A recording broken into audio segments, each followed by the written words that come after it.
Glória a Deus. Amém, irmão? Nós vamos ler hoje Josué de 16 a 18 e o Salmo 57.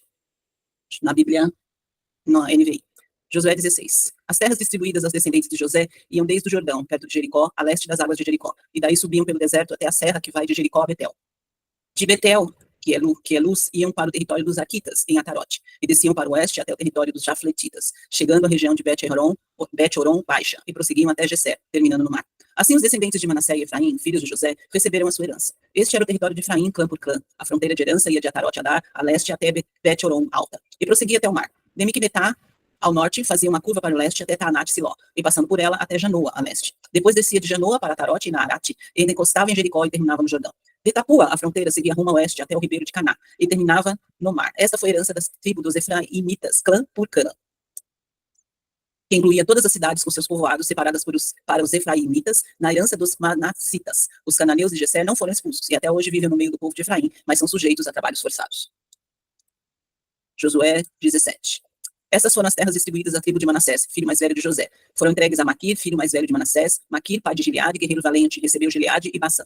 Também foram dadas terras para os clãs dos outros filhos de Manassés: Abiezer, Eleque, Asriel, Siquém, Efer e Semida. Estes são os filhos homens de Manassés, filho de José, de acordo com seus clãs. Zelofeate, porém, filho de Eter, neto de Gileade, bisneto de Maquir, trineto de Manassés, não teve nenhum filho, mas somente filhas. Seus nomes eram Maalá, Noá, Ogla, Milca e Tirza. Elas foram ao sacerdote Eleazar, a Josué, filho de Nun, e aos líderes e disseram: O Senhor ordenou a Moisés que nos deste uma herança entre os nossos parentes. Josué deu-lhes então uma herança entre os filhos de seu pai, de acordo com a ordem do Senhor.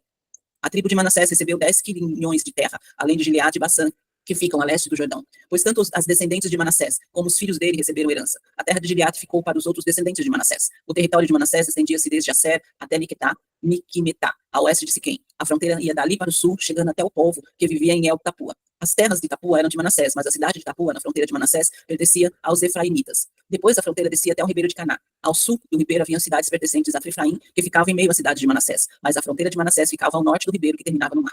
Do lado sul, a terra pertencia a Efraim, do lado norte a Manassés. O território de Manassés chegava até o mar e alcançava a Ser ao norte, e Isacar a leste. Em Isacar e a Ser, Manassés tinha também Bet-Seá, Ibleam, e as populações de Dor em Eldor, Taanak e Megido, com seus respectivos povoados. A terceira lista é de Nafote. Mas os manassistas não conseguiram expulsar os habitantes dessas cidades, pois os cananeus estavam decididos a viver naquela região. Entretanto, quando os israelitas se fortaleceram, submeteram os cananeus a trabalhos forçados, mas não os expulsaram totalmente. Os descendentes disseram então a Josué: Por que nos deste apenas 1 quilhão, quando uma só porção de herança? Somos um povo numeroso, e o Senhor nos tem abençoado ricamente. Respondeu Josué: Se vocês são tão numerosos, e se os montes de Efraim têm pouco espaço para vocês, subam, entrem na floresta e limpem o terreno para vocês, na terra dos Ferezeus e dos Refaíns. Os descendentes de José responderam: Os montes não são suficientes para nós. Além disso, todos os cananeus que vivem na planície possuem carros de ferro, tanto os que vivem em Bet-Seã e os seus povoados, como os que vivem no vale de Jezreel. Josué, porém, disse à tribo de José, a Efraim e a Manassés: Vocês são numerosos e poderosos, vocês não terão apenas 1 quilhão. Os montes cobertos de floresta serão de vocês, limpe o terreno, e será de vocês, até os limites mais distantes. Embora os cananeus possuam carros de ferro e sejam fortes, vocês podem expulsá-los. Josué 18. Toda a comunidade dos israelitas reuniu-se em Siló, e ali armou a tenda de encontro. A terra foi dominada por eles. Mas 7 tribos ainda não tinham recebido a sua herança. Então Josué disse aos israelitas: Até quando vocês vão negligenciar a posse da terra que o Senhor, o Deus dos seus antepassados, lhes deu? Escolham 3 homens de cada tribo, e eu os enviarei. Eles vão examinar a terra e mapeá-la conforme a herança de cada tribo. Depois voltarão a mim. Dividam a terra em 7 partes. Judá fica em seu território ao sul, e a tribo de José em seu território ao norte. Depois que fizerem o mapa das 7 partes da terra, tragam-no para mim, e eu farei sorteio para vocês na presença do Senhor, nosso Deus. Mas os levitas nada receberão entre vocês, pois os sacerdotes do Senhor é a herança deles. Gad e Ruben, a metade da tribo de Manassés, já receberam a sua herança no lado leste do Jordão, dada a eles por Moisés, servo do Senhor. Quando os homens estavam de partida para mapear a terra, Josué os instruiu: Vão examinar a terra e façam uma descrição dela. Depois voltem e farei um sorteio para vocês aqui em Siló, na presença do Senhor. Os homens partiram e percorreram a terra. Descreveram-na num rolo, cidade por cidade, em 7 partes, e retornaram a Josué, ao acampamento de Siló. Josué fez então um sorteio para eles em Siló, na presença do Senhor, e ali distribuiu a terra aos israelitas, conforme a porção devida a cada tribo. Saiu a sorte para a tribo de Benjamim, clã por clã. O território sorteado ficava entre as tribos de Judá e José. Do lado norte dessa fronteira começava no Jordão, passava pela encosta norte de Jericó e prosseguia para o leste, para a região montanhosa, terminando no deserto de Bet-Aven. Dali ia para a encosta sul de Luz, que é Betel, e descia para Atarote Adar, na montanha que está ao leste de Bet-Horon Baixa. Da montanha que fica de frente de Bet-Horon, no sul, a fronteira virava para o sul, ao longo do lado ocidental, e terminava em Kiriat-Baal, que é Kiriat-Jearim, cidade do povo de Judá. Este era o lado ocidental. A fronteira sul começava a oeste, nos arredores de Kiriat-Jearim, e chegavam à fonte de Nefitoa. A fronteira descia até o sopé da montanha, que ficava de frente ao vale de Ben-Inon, ao norte do vale de Refaim. Depois prosseguia, descendo pelo vale de Inon, ao longo da encosta sul da cidade dos Jebuseus, e chegava até El Rogel. Fazia então uma curva para norte, ia para El-Semes, continuava até Gilote, que fica de frente da subida de Adumim, e descia até a pedra de Boã, nome do filho de Ruben. Prosseguia para a encosta norte de Bet-Arabá, e descia para Arabá. Depois ia para a encosta norte de Bet-Hogla, e terminava na baía norte do Mar Salgado, na foz do Jordão, no sul. Essa era a fronteira sul. Jordão delimitava a fronteira oriental. Essas eram as fronteiras que demarcavam por todos os lados a herança dos clãs de Benjamim. A tribo de Benjamim, clã por clã, recebeu as seguintes cidades: Jericó, Bet-Hogla, Enet, Quesis, Bet-Arabá, Zemaraim, Betel, Avim, Pará, Ofra, Kefar, Amonai, Ofni e Geba. Eram 12 cidades com seus povoados.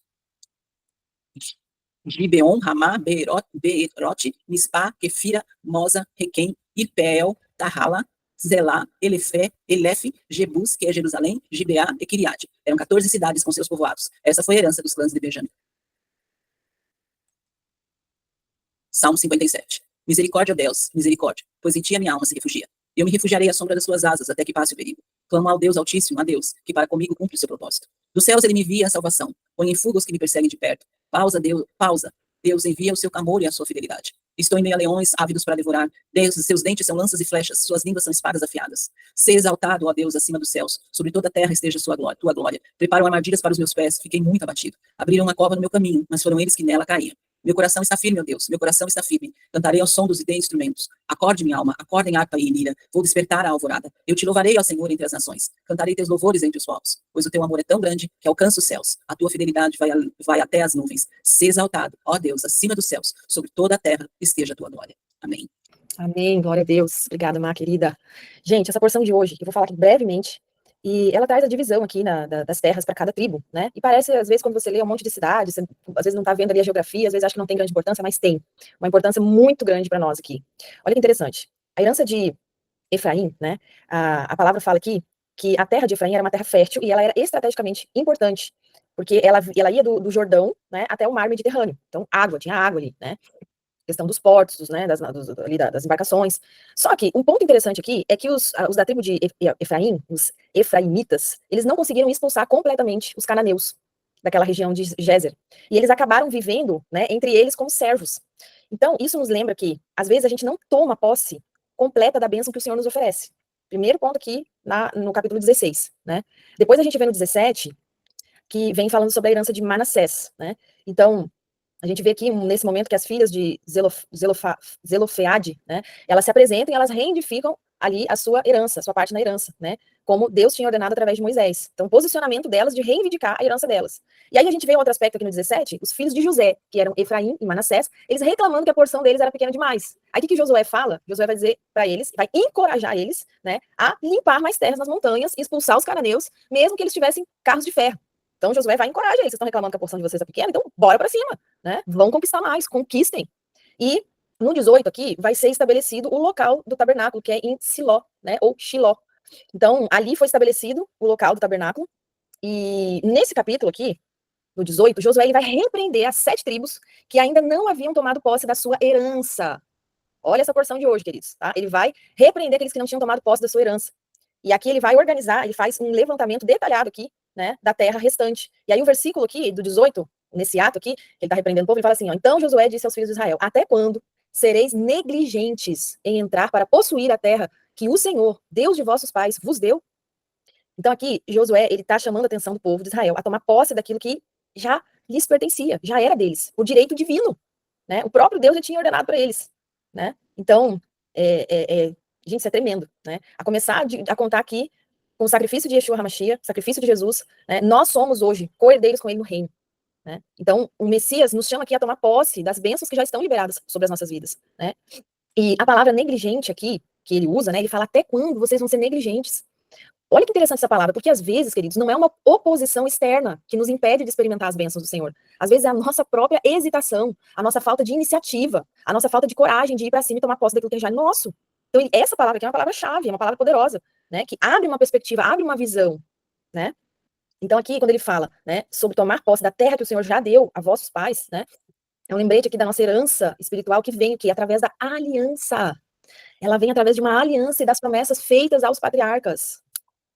Muito rico esse versículo, muito cheio de chaves, muito cheio de chaves. Então isso traz um paralelo aqui para nossa vida, né, de que a gente realmente precisa tomar posse. Agora eu quero trazer, bem rapidamente aqui, já vou passar para a nossa mestre Karine, quero trazer um aspecto importante que o hebraico nos traz aqui, um tesouro que o hebraico nos traz, sobre a palavra herança.